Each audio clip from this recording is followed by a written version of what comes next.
¿Cuántos se han gozado en el Señor? Estamos practicando una fe. Estamos compartiendo una fe y disfrutando de nuestro Dios, de nuestro Señor. Es bien hermoso cuando alguien celebra su fe con libertad. No hay complejo ni prejuicio, ni tampoco hay presión. Así que bendecimos a España, bendecimos a los gobernantes, bendecimos a este país. ¿Cuántos lo creen? ¿Cuántos lo desean? Somos privilegiados de vivir en un país donde no se persigue nuestra fe.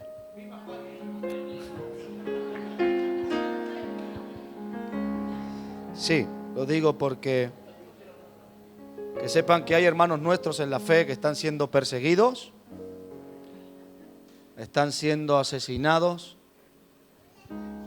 están siendo obligados a renunciar de la fe, matando a sus hijos. Y usted y yo estamos tranquilos. Así que ellos están viviendo su gran tribulación.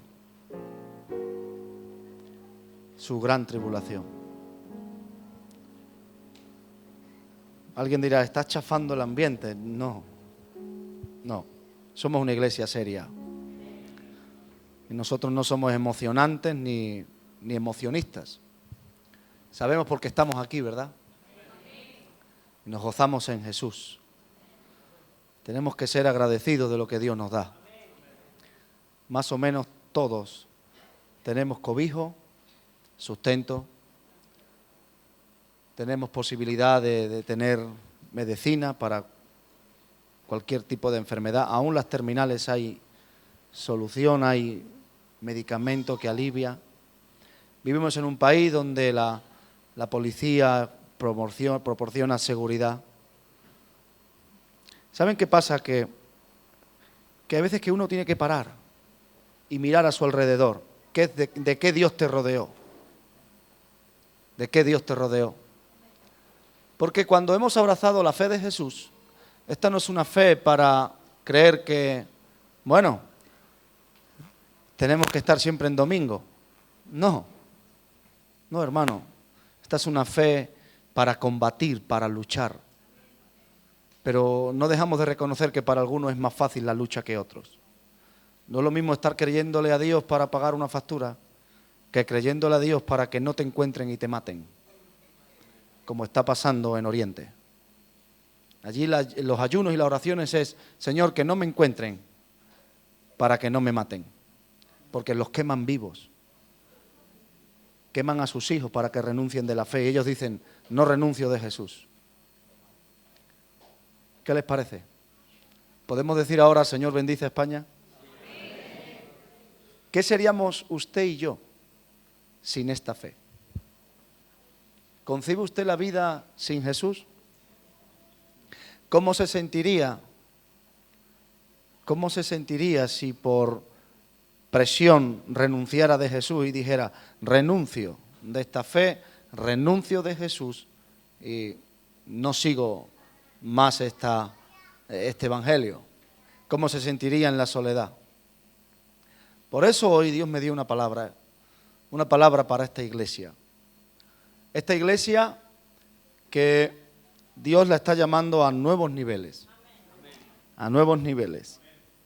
Y lo cierto, querida iglesia, que todos los que estamos aquí, y aún los que por ciertos motivos no hayan podido venir hoy, todos estamos incluidos en el propósito de Dios. Todos. Y es una maravilla poder ver cómo cada uno de los que están aquí, Dios cuenta con ellos. Hace 3 horas que vine de Noruega, he estado con nuestro apóstol, que les envía un beso grande y un cariño a todos y cada uno de ustedes. Amén. Y decirles una buena noticia que tendremos en noches proféticas, lo tendremos a Él ministrando con nosotros. Amén.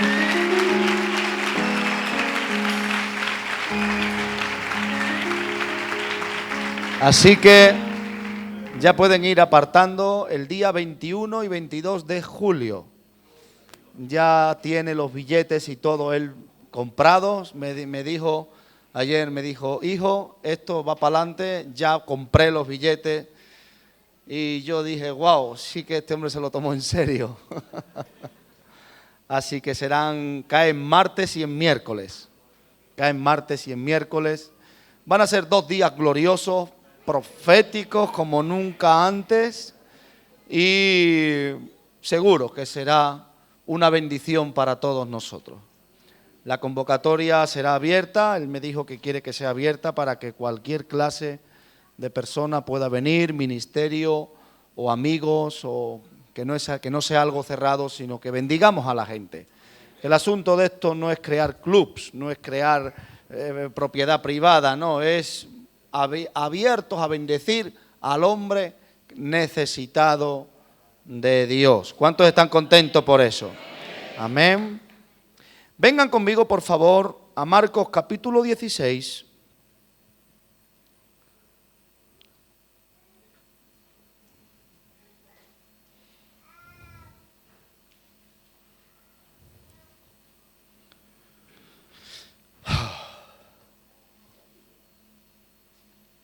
Verso 12,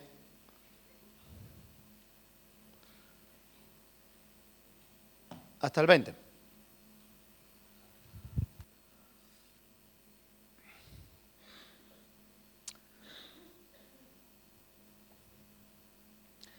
El hombre necesita a Dios.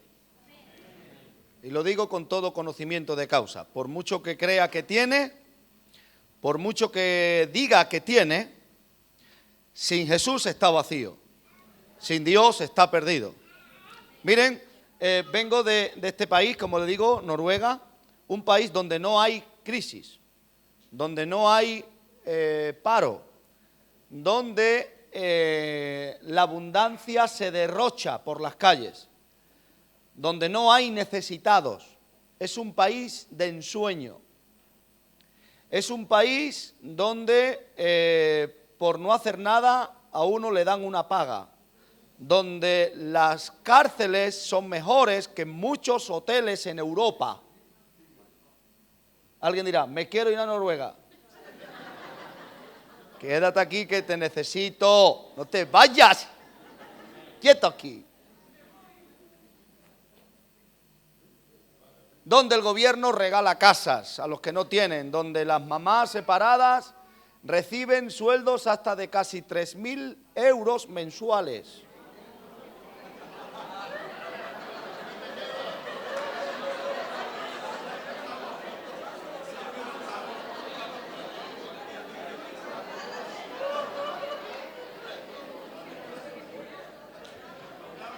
¿La que voy a mangar?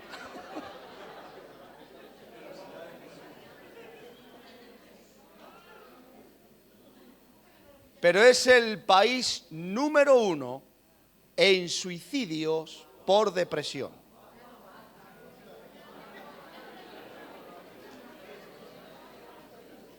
Es el país número 1 en Europa por suicidios por depresión.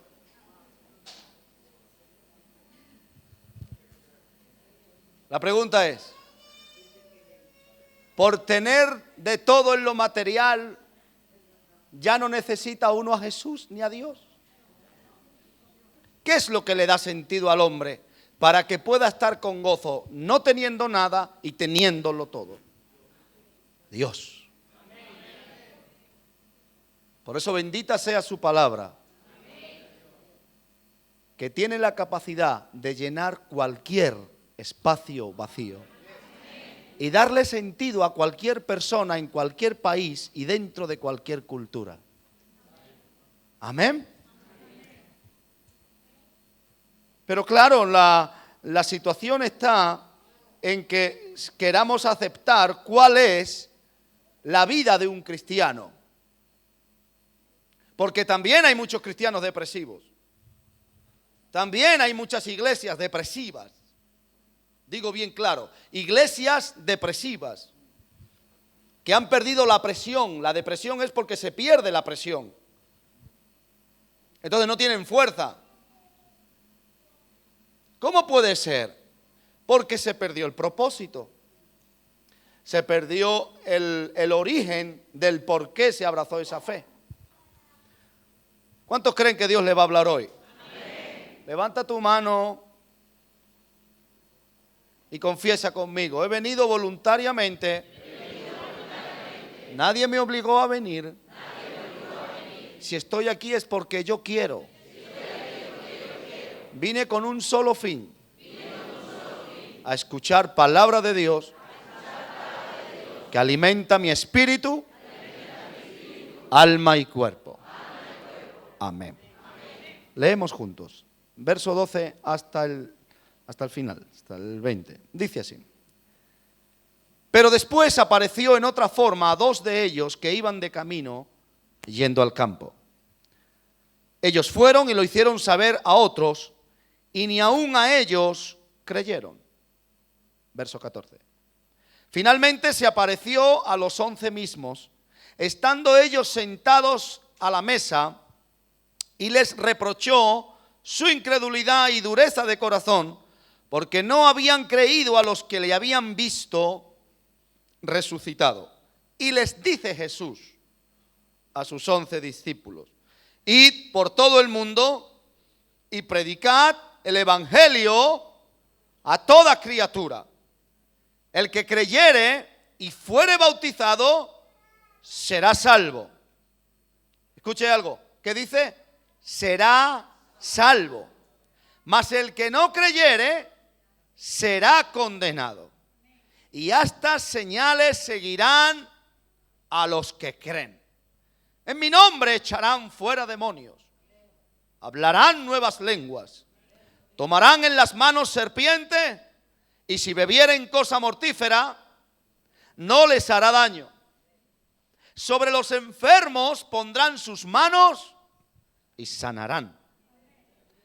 Y el Señor, después que les habló esto, fue recibido arriba en el cielo y se sentó a la diestra de Dios.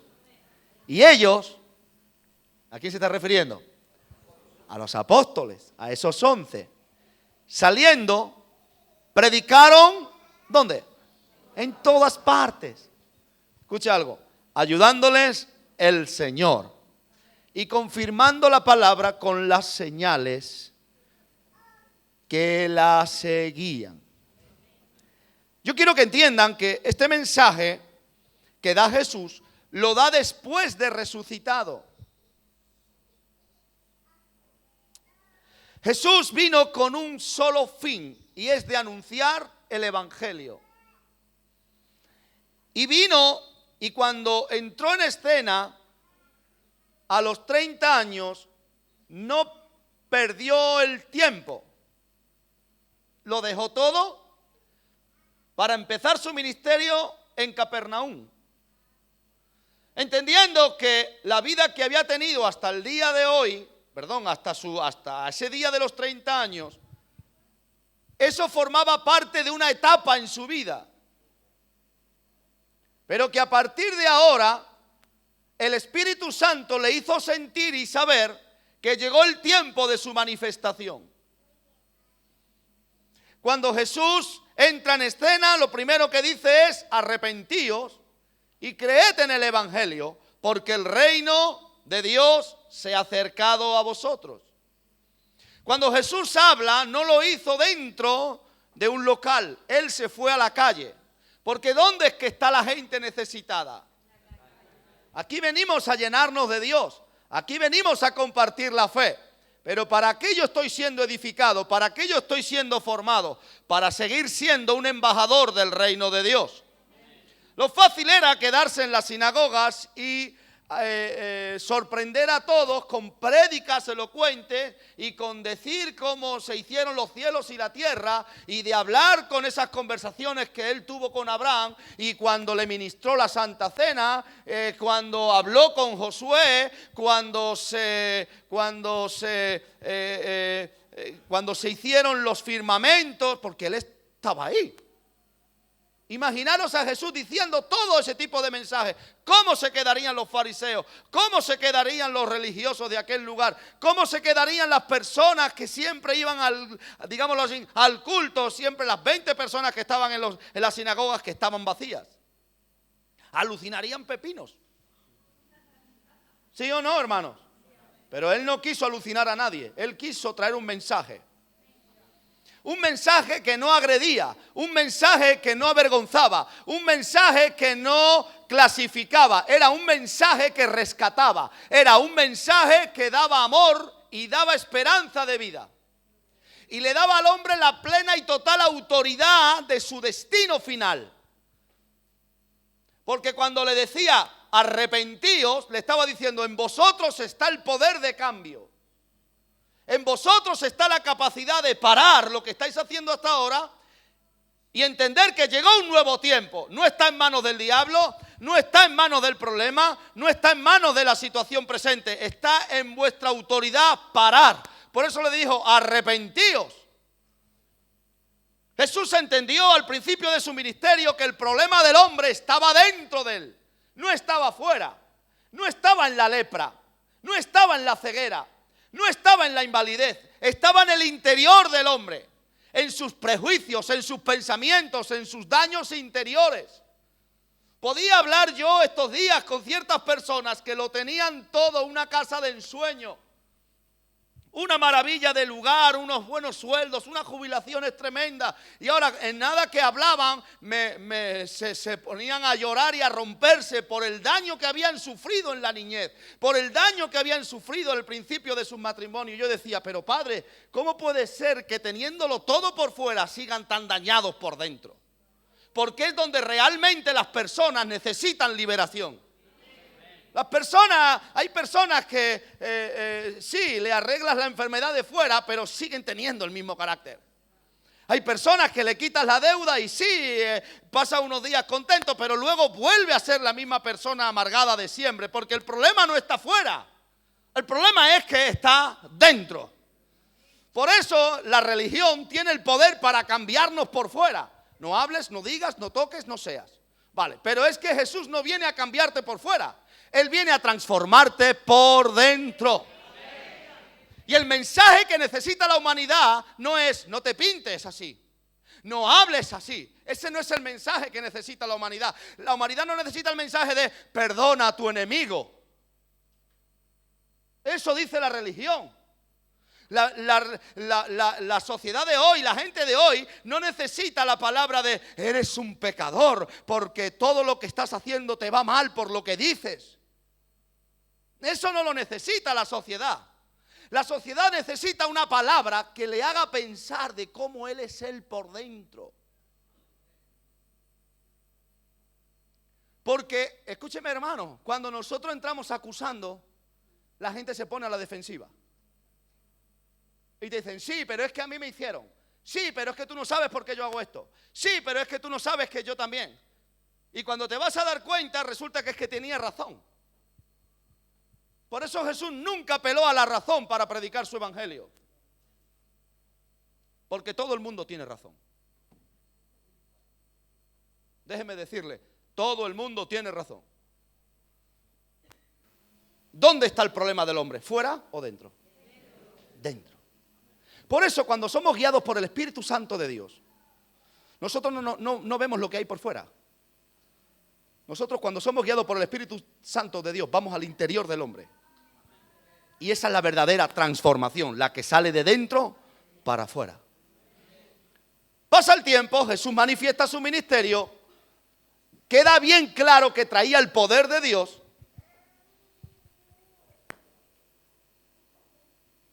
Muere en la cruz del Calvario, se cumple la profecía que él mismo dijo, y al tercer día resucita.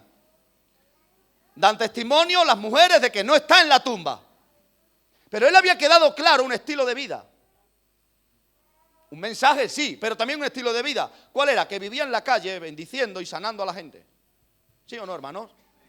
Y ahora cuando llega el momento de que sus apóstoles, su gente, sus discípulos, los que habían dejado todo por estar 3 años con él, pusieran en práctica tanto discipulado, tanta enseñanza, resulta que ahora al final de todo no creen en el mensaje. Y Jesús tiene que empezar de nuevo el llamamiento. Por eso cuando entra en el lugar donde estaban los apóstoles, entra reprochándole. ¿Y qué le reprochaba? La incredulidad de ellos. ¿Pero cuál era la incredulidad? Que no creían que ellos también podían seguir predicando el evangelio. Porque el contexto de esto era predicar. Ellos creyeron que al irse Jesús, ya este ministerio no tiene poder, ya este evangelio no va a funcionar. Y le reprochó la incredulidad. ¿Qué incredulidad? El que no creían que ellos también podían ser portadores de esa gloria, de esa gracia, que Dios iba a estar con ellos lo mismo que estuvo con Jesús. Digámoslo así, Jesús se indignó y dijo, entonces, ¿yo para qué he venido aquí? ¿Es que he perdido acaso mi tiempo? Pero no, Jesús no perdió el tiempo. Porque si tú y yo estamos aquí, es gracias al sacrificio de Jesús. Y de esto ya hace más de 2000 años. Entiende que cuando los apóstoles se lo quedan mirando, se quedan perplejos y diciendo, bueno, pues si es que es verdad. Entonces, ¿qué es lo que hacemos? Y Jesús le dice, id por todo el mundo y predicar el evangelio. O sea, ya no tan solo en nuestro lugar local, sino abre tu mente, porque este evangelio es para todo el mundo. Lo que más cuesta tratar con la gente es abrirle el entendimiento de que somos ciudadanos de la tierra, no de Badía ni de Sabadell.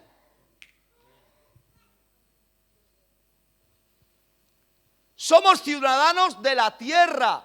La tierra le pertenece al hombre.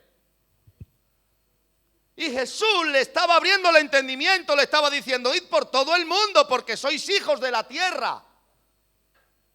No tan solo te quedes en Jerusalén, no tan solo te quedes aquí en Capernaum, no tan solo que vayas a Decápolis, no, a todo el mundo. Porque este evangelio no es para ti, Pedro, no es para ti, Juan, no es para ti, Mateo, es para todo el mundo, porque todo el mundo necesita de este evangelio. Y Jesús no quedó establecido unos patrones de conducta. Él iba rompiendo moldes continuamente. Porque él lo que quería es que la gente recibiera el mensaje. Él pasaba olímpicamente de la opinión de la sociedad. Por tanto, los métodos que uno utilice para predicar el evangelio, mientras que no contradigan la palabra de Dios, todos son válidos. ¿Y tú por qué contrataste a músicos inconversos para que cantaran cánticos? Pues porque me dio la gana. Porque no tenía músicos. Y porque los primeros que tenían que venir al Señor eran esos músicos. Es que te están criticando. ¿Y qué me importa? Pero si es que yo tengo que rendirle cuentas a Jesús, no a la religión. Bueno, ¿y por qué no? ¿Por qué invertiste ese dinero? Porque yo creo que todo lo que tengo es del Señor. Y Dios proveerá al que siembra. Al que siembra, Dios proveerá.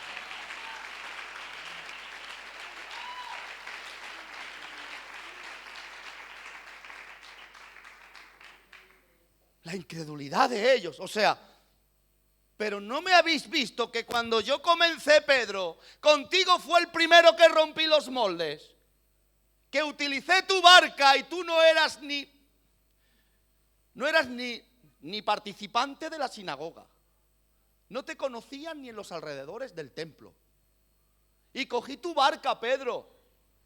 Tu barca para dar un mensaje de salvación. No te bendije, Pedro, y no te exigí santidad. No llené tu barca de una pesca sobrenatural, que si hundía tu barca, fuiste tú el que te arrodillaste pidiéndome perdón por los pecados. Y encima yo te ofrezco, Pedro, la oportunidad de servirme en el apostolado. Jesús rompió moldes. Pero la mentalidad tiene que abrirse. No podemos quedarnos encerrados siempre en el mismo lugar, porque entonces nos va a pasar como las aguas estancadas, nos vamos a corromper. ¿Qué le pasa a un cristiano, a una familia cristiana, a una iglesia cristiana? ¿Qué le pasa a un movimiento cristiano que se estanca, se deteriora, se diluye, se pierde? Y escucha. Lo primero que se pierde no es la fe, son los valores. Y empiezas a llamarle a lo blanco negro y a lo negro blanco. Terrible eso. Entonces llega un momento que dices, oye, pero por lo menos que sepas a la raza que eres, porque es que pierdes hasta el sabor de tu raza. Pierdes las composturas hasta de una persona educada, porque la religión te quita hasta la lala. Vente conmigo a Efesios capítulo 4, versos 7 al 10. Aquí te vas a gozar. Sí, hubo una mujer que no sabía qué cantar y empezó la. Y ganó Eurovisión. Eso que fue que se quedó en blanco. Se quedó en blanco, empezó con el la. Y ganó Eurovisión.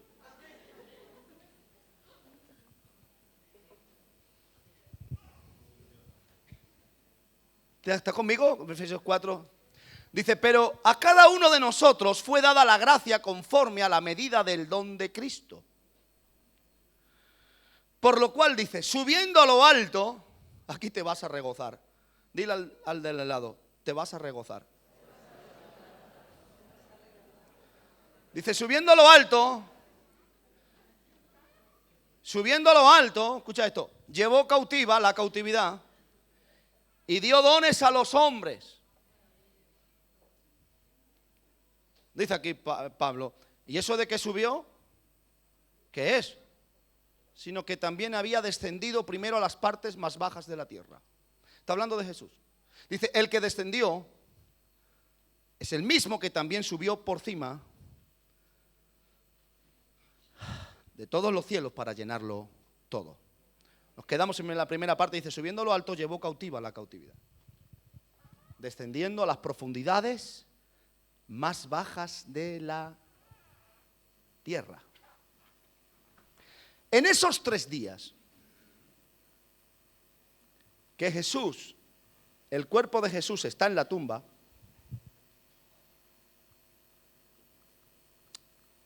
los apóstoles se esconden. ¿Cuántos están aquí? Te vas a gozar. En esos 3 días los apóstoles se esconden, se dejan llevar por la incredulidad y completamente se quedan inmóviles, no hacen nada. Está bien que en el día de reposo, pero luego, no, ellos se escondieron en ese aposento y no hicieron nada. Pero Jesús siguió trabajando. Voy a decir algo que nunca se predica. Jesús fue al infierno.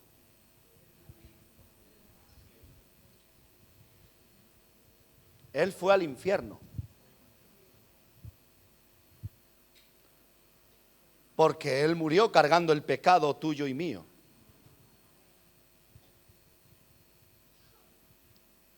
Entonces había que examinar ese sacrificio, a ver si había defecto y mancha en él. Y el Padre lo examinó. Y los 24 ancianos lo examinaron también. ¿Y sabes qué dijeron? Él es digno de volver de entre los muertos, porque en él no había pecado. Escucha esto. Y como en la cruz del Calvario, Él perdonó a todos los que le hicieron daño. Estoy sintiendo la unción fuertemente ahora.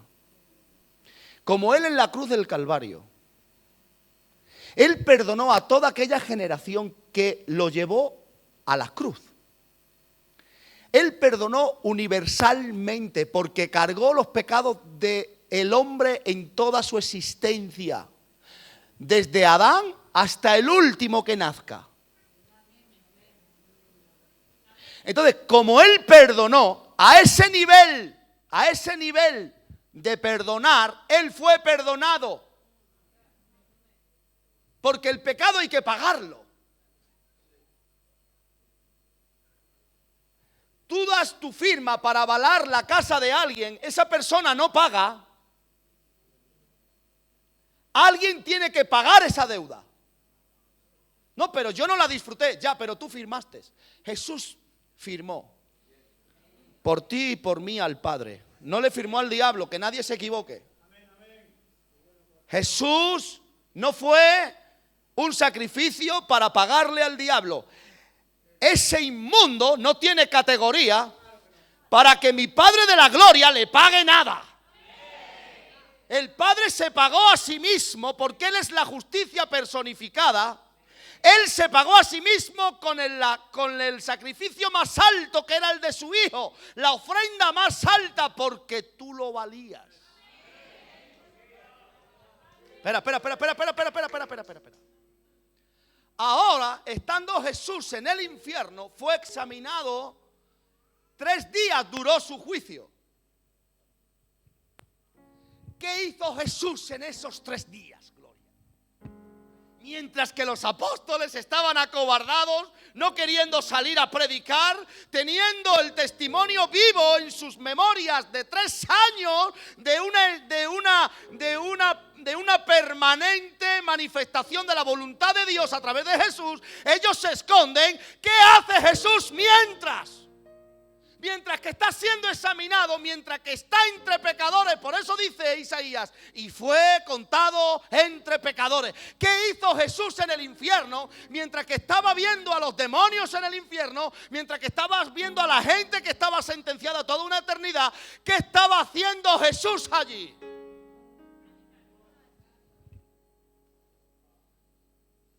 ¿Qué estaba haciendo Jesús? Para poder llevarse cautiva la cautividad. ¿No fue con violencia? ¿Cómo he empezado diciendo que vino Jesús? Hablándole al interior del hombre. No fue con violencia. No fue que dijo, a este sí, a este no. Él empezó a predicar. Y eso sí que es difícil. Predicar salvación estando tú en el infierno. Ese es el nivel más alto de fe que Jesús demostró en su prédica.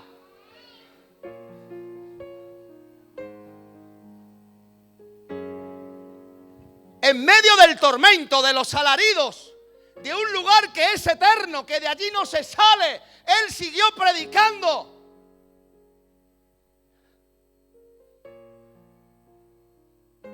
Y operaba la justicia de Dios. Seguro que habría algún alma allí condenada que le diría, pero ¿cómo te atreves a predicarme salvación si tú estás aquí conmigo? ¿Qué es lo que no habrás hecho tú? Y Jesús siguió predicando este evangelio.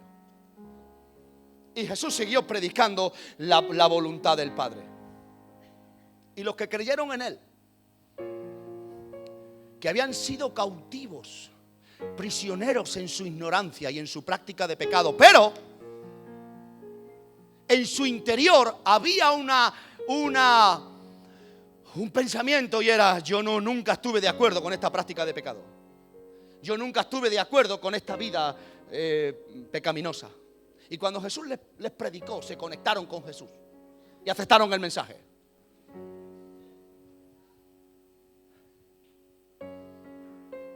Y Él seguiría hablando con el Padre, porque la Biblia dice que había gente en el infierno que podía conectarse con el cielo. El rico le dijo al padre Abraham que mandara a Lázaro. Por tanto, eso me da a mí la señal de que el infierno le habla al cielo. La diferencia es que el cielo no quiere cuentas con el infierno. Y seguro que Jesús le estaría diciendo al Padre: Padre, yo sé que no he pecado y aquí me queda poco tiempo, porque Jesús era de fe. Y él sabía el poder de evangelio que él estaba predicando. Aquí me queda poco tiempo. Y la profecía dice que al tercer día resucitaré. Yo no sé cómo te las vas a apañar, pero yo de aquí voy a salir. Mientras tanto, ¿qué hizo? Diciéndole: me voy y tú no. No, predicando. ¿Qué pasó? Que se llevó cautiva esa cautividad, y cuando llegó a una altura empezó a repartir dones a los hombres en el Espíritu, para que un día tú y yo pudiéramos recibir esos dones, esos ministerios, para seguir predicando el Evangelio.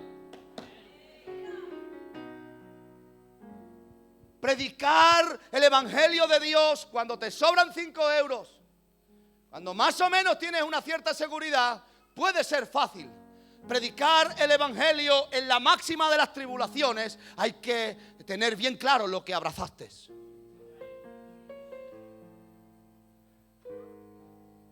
Predicar que Cristo sana cuando un ser querido tuyo se está muriendo de cáncer, hay que tener bien clara esa fe. A eso me refiero. Claro, la diferencia entre Jesús y los apóstoles es que Jesús se había creído lo que el Padre le dijo.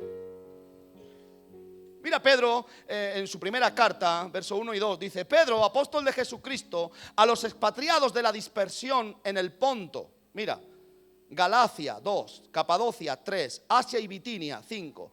Elegidos según la presencia de Dios Padre en santificación del Espíritu, para obedecer. Y ser rociados con la sangre de Jesucristo. Fuimos elegidos para ser salvos. Alguien diga amén. Amén. Pero también para obedecer. Amén. ¿Obedecer a qué? ¿Sabíais a quién le estaba escribiendo Pedro? Pedro le está escribiendo a los que fueron echados de Jerusalén, a los que eran perseguidos por haber abrazado esta fe. Según la historia católica que registra en sus libros, en los primeros 15 años de la manifestación del cristianismo, se cree que murieron cerca de 30 millones de cristianos. En el apaciguamiento de la revuelta de los celotes, a los 70 años de morir Jesús, entró el general Tito con sus ejércitos llamados por Herodes, revolucionados aquella generación, la que condenó a Jesús, revolucionados por los celotes, que eran terroristas,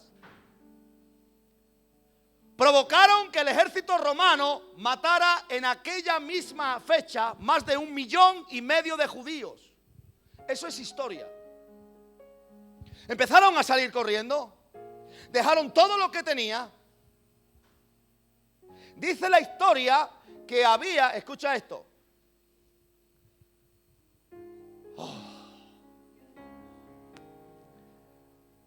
En el templo de Jerusalén, que fue derrumbado,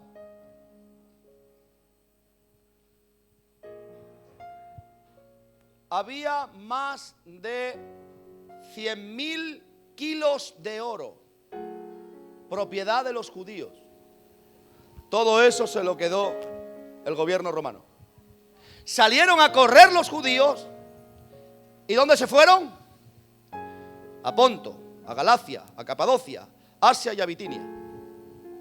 Y ahora le dice Pedro: vosotros habéis sido elegidos según la presencia de Dios. Primero dice para obedecer y luego para ser rociados por la sangre de Cristo. ¿Dónde comes tú eso?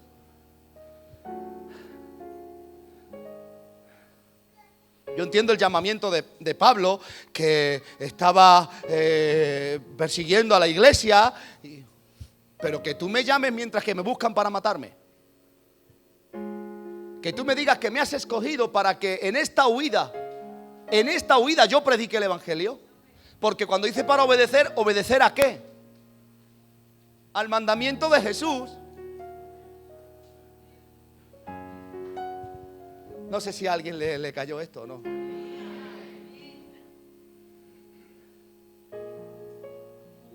Claro, porque si tú dejas de practicar el mandamiento, el gran mandamiento, porque alguien dice que el gran mandamiento es amarnos unos a otros. No, ese es un nuevo mandamiento. Pero el gran mandamiento, la gran comisión es predicar el evangelio. Que no nos equivoquemos, querida iglesia. Que a mí el Señor no me va a pedir cuentas porque el pastor de aquí al lado diga que no quiere tener comunión conmigo. Por eso el Señor no me va a condenar, ni a mí ni a él. Él lo que va a mirar qué he hecho con el mandamiento. Porque si yo soy fiel al mandamiento y él es fiel al mandamiento, llegará un momento que el Espíritu Santo traiga convicción de espíritu y empezamos a bendecirnos unos a otros. Y al final pues nos encontraremos en el cielo. No, el gran mandamiento no es amarnos unos a otros. El gran mandamiento es predicar el evangelio. Claro, el que tiene el Espíritu de Dios ama. Y llega un momento que dice, bueno, va, Señor, es verdad, venga, lo perdono, lo bendigo y aquí está mi mano, somos hermanos en la fe y caminamos. Pero no, el gran mandamiento es predicar. Y es lo que cuesta. Por eso dice obedecer. Porque nos cuesta practicar esto. Nos cuesta llevar este evangelio a otros lugares. Nos cuesta dejar de lo nuestro para invertir en otros. Nos cuesta, seamos sinceros. Nos cuesta parar para testificar los prejuicios, las laches, los temores, el qué dirán. Por eso es obedecer.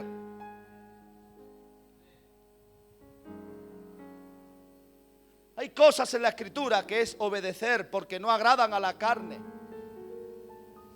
Pero mira algo, 2 de Corintios, capítulo 1, verso 12, dice, porque nuestra gloria es esta. Dice aquí Pablo, el testimonio de nuestra conciencia. Qué bonito esto.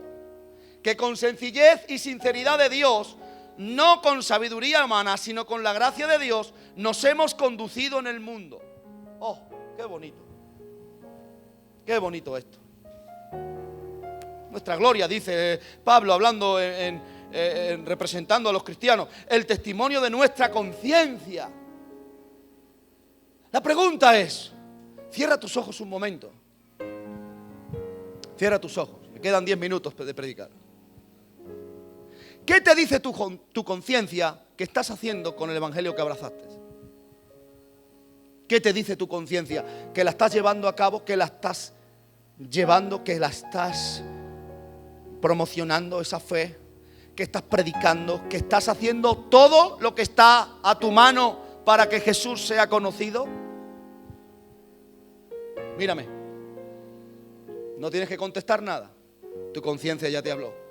Porque el mayor testimonio, dice Pablo, es nuestra conciencia. Dice dos palabras, sencillez y sinceridad. O sea, no es hacer cosas para impresionar a otros. No, es un caminar diario en una forma sencilla y bonita en tu mundo, en tu entorno, predicar a Cristo y a este resucitado. No hay que hacer cosas que como dice, cada uno en su gracia. Cada uno en su gracia, la que Dios le dio. Si a mí Dios me dio una influencia y Dios me dio una habilidad, a razón de esa influencia y de esa habilidad, es que tengo que desarrollarme. A ti el Señor te dio unas formas, te dio unas maneras. ¡Gloria a Dios! No, pastor, pero es que yo conozco gente que tiene la capacidad y una influencia y es mucha gente la que atrae. Porque Dios le dio esa gracia, pero es que yo solamente tengo para una persona. ¡Gloria a Dios! Jesús no se estuvo quieto. Y Pedro lo entendió. Y le llaman a los expatriados que habéis sido escogidos para obedecer. Y estaban en una persecución. Tremendo. Juan dice en su primera carta, capítulo 5, verso 3 al 5, dice: pues este es el amor de Dios. Primero de Juan 5, 3 al 5. Pues este es el amor a Dios. Mira. ¿Alguien puede decir conmigo, yo amo a Dios? Tú lo dijiste, ¿no? Pues mira, la manera que dice Juan que podemos saber si estamos amando a Dios, dice que guardamos sus mandamientos. Y esto no es condenando a nadie, esto es declarando la palabra. Dice, y sus mandamientos no son gravosos. O sea, si el Señor Jesús encomendó a los apóstoles seguir con la obra, era porque podían, porque les había demostrado que el Evangelio produce lo suficiente para vivir con alegría y gozo.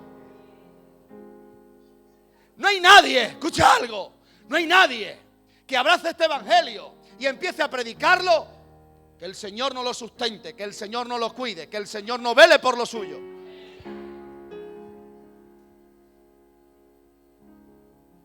Porque todo lo que es nacido de Dios vence al mundo. Cuando está hablando de vencer al mundo, sabes que no se está refiriendo a que seas una persona muy valiente y le puedas a las personas. No, está hablando del sistema. El que es nacido de Dios vence al sistema. O sea, tú puedes con la presión de la deuda, tú puedes con la presión de la enfermedad, tú puedes con la presión de la opinión social. Cuando estás predicando el Evangelio, te olvidas de todo eso y acabas venciendo. Por eso un cristiano que sale afuera a la calle y empieza a trabajar para que, por ejemplo, el día 5 de julio celebremos aquí un día de evangelismo, cuando está predicando se está regozando. Y se olvida del problema. En ese momento estás venciendo al mundo. Sigue hablando aquí Juan y dice: y esta es la victoria que ha vencido al mundo: nuestra fe. ¿Saben qué le pasaron a los apóstoles? ¿Saben por qué se encerraron en el cuarto? Porque el sistema los venció. La opinión social, la presión social. ¿Y ahora qué? ¿Quién va a producir dinero para alimentar nuestras familias? Pues el mismo evangelio que Jesús predicó. ¿Y ahora qué? ¿Quién nos va a devolver a nosotros ese estatus que teníamos de ser los apóstoles de Jesús? Porque después de 3 años ellos tenían un estatus. De tal manera que querían atreverse hasta a prohibir a alguien que predicara. No, esto es exclusivo. La marca Jesús es nuestra.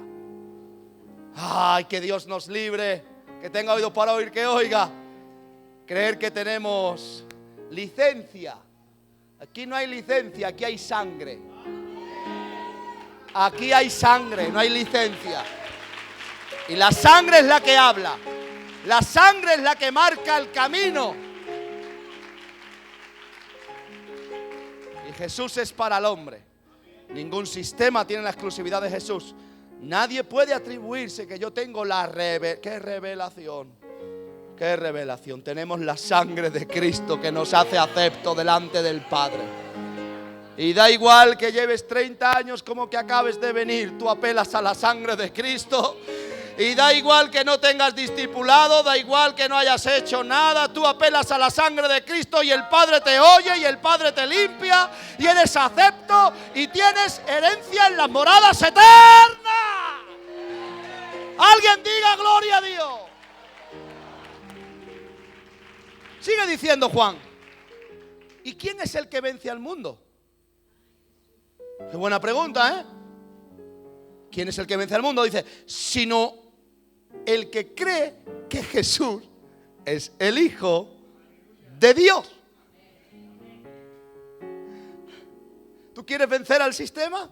¿Quieres vencer a la presión social? ¿Quieres vencer a cualquier clase de oposición? Escúchame, tan solo tienes que saber que el nombre de Jesús te ha sido dado. ¿Para qué? Para que en mi nombre echaréis fuera demonios. Para que en mi nombre habléis nuevas lenguas. Para que en mi nombre no tengáis temor de lo que pasa a vuestro alrededor, porque estoy con vosotros. Que prediquéis este evangelio. Que anunciéis mi nombre por donde quiera que vayáis. Que os voy a acompañar con señales, con milagros, con prodigios. Que Dios, el Padre, mi Padre, vos va a ayudar por utilizar mi nombre.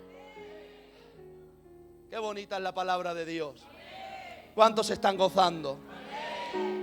Mira Romanos 10:15, dice Pablo aquí, dice: ¿y cómo predicarán si no fueran enviados?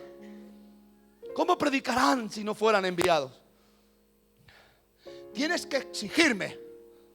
Apúntame con el dedo. Venga, va, sígueme el cuento, va. Apúntame con el dedo. Y dime: pastor, envíame.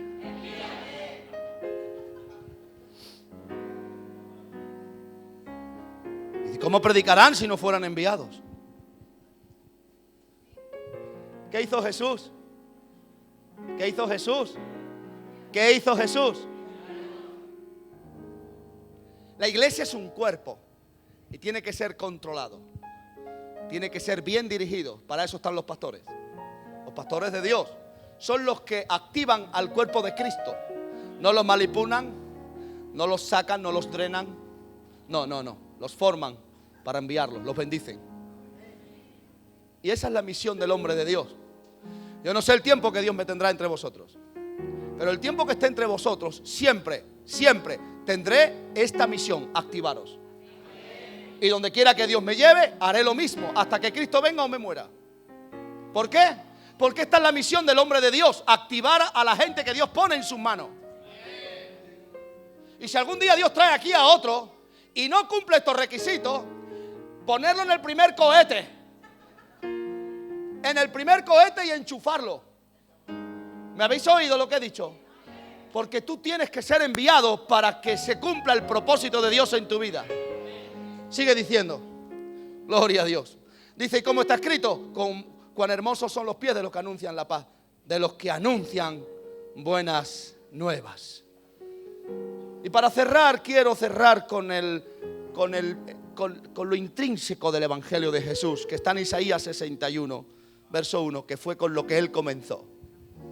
Él comenzó con este verso: en Nazaret. Ay, Padre, qué responsabilidad.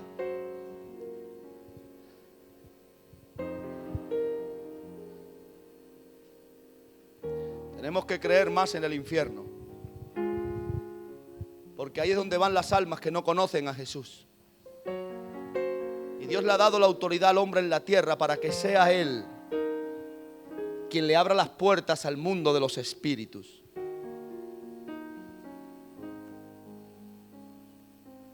Y cuando nosotros no predicamos el Evangelio de Dios, lo que estamos es permitiendo que los del mundo de las tinieblas utilicen esa legalidad de abrir las puertas al mundo espiritual demoníaco. Pero la iglesia de Cristo ama a su Jesús. Esa parte no dice amén. La iglesia de Cristo ama a su Jesús. ¿Y sabe qué va a hacer la iglesia de Cristo que ama a su Jesús? Va a utilizar la legalidad que le ha sido otorgada para abrirle las puertas espirituales al Espíritu Santo de Dios, para abrirle las puertas espirituales al reino de Dios, para que entre en la tierra y afecte a todos los hombres y sean salvos. Dice Isaías: el Espíritu de Jehová el Señor está sobre mí, porque me ungió Jehová. Me ha enviado, escucha, a predicar buenas a los abatidos, a vendar a los quebrantados de corazón. Ve, todo en el interior del hombre. A publicar libertad a los cautivos y a los presos, apertura de la cárcel. Está hablándole al interior del hombre. No mercadeemos con el Evangelio.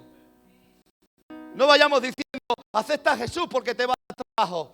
Jesús no trabaja en la INEM. No llevemos a Jesús a eso. Jesús saca a la gente de la depresión. Jesús libra a la gente del suicidio. Jesús saca a la gente de la amargura interior.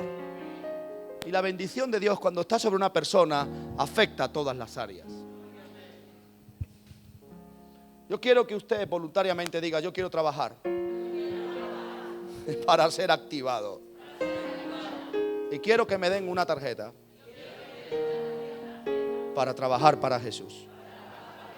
Levanta tu mano y di: yo quiero una tarjeta.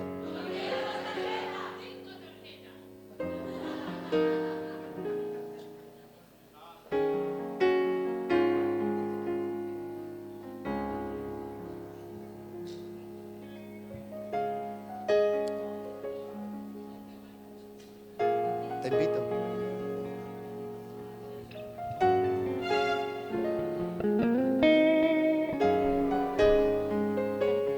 ¡Aleluya!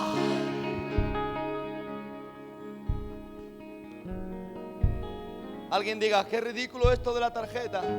No, no es ridículo, porque esto es muy bonito. Es una manera muy bonita de trabajar. En Sanlúcar ya están trabajando así. Y 65 personas vinieron de mano de 6. 6 personas trajeron a 65. Le estamos creyendo a Dios para llenar ese próximo local el día 18 de julio con 250 personas. Pero yo no voy a ser de bendición en Sanlúcar y aquí no. Aquí trabajo más, el doble, porque esta es mi casa. Y el día 5 de julio, cuando dije, ponte de pie conmigo, iglesia. El día 5 de julio vamos a trabajar para Jesús. Porque es nuestra vida. Es nuestra vida. Es nuestra vida.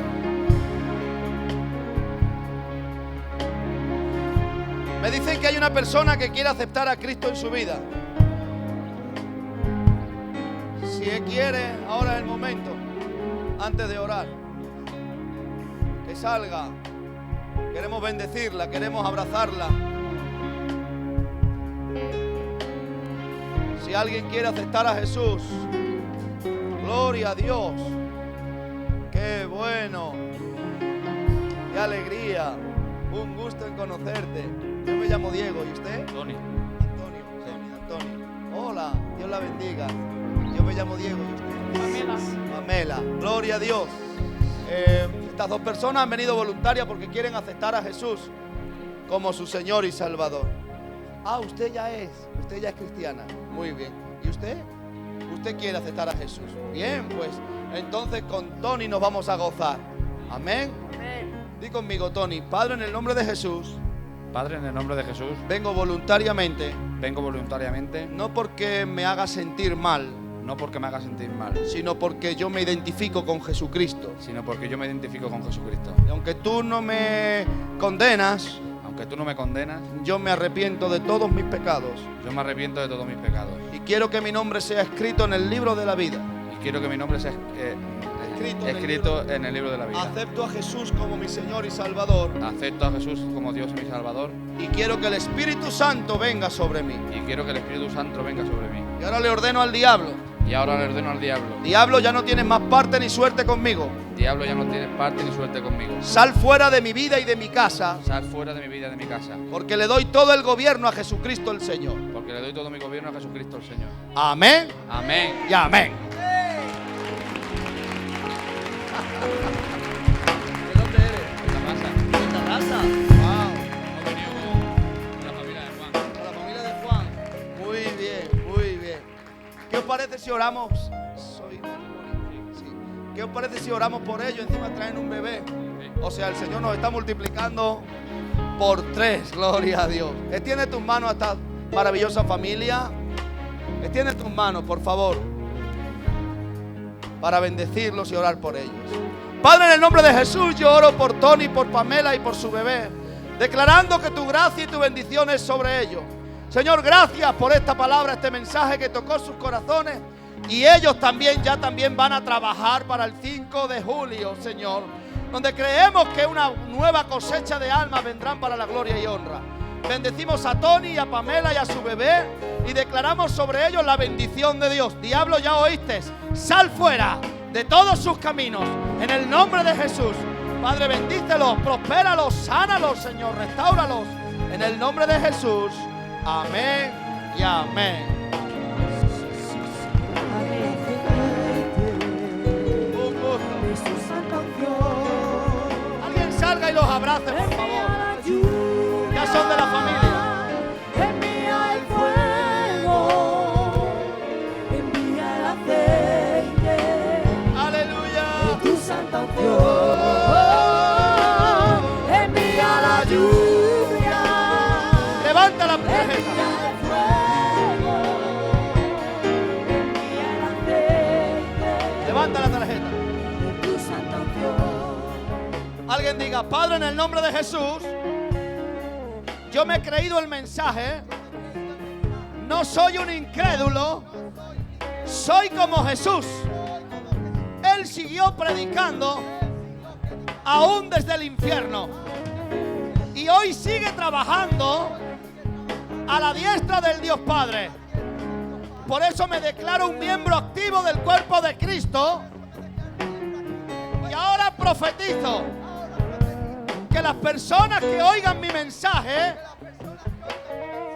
van a oírlo y van a aceptarlo en el nombre de Jesús.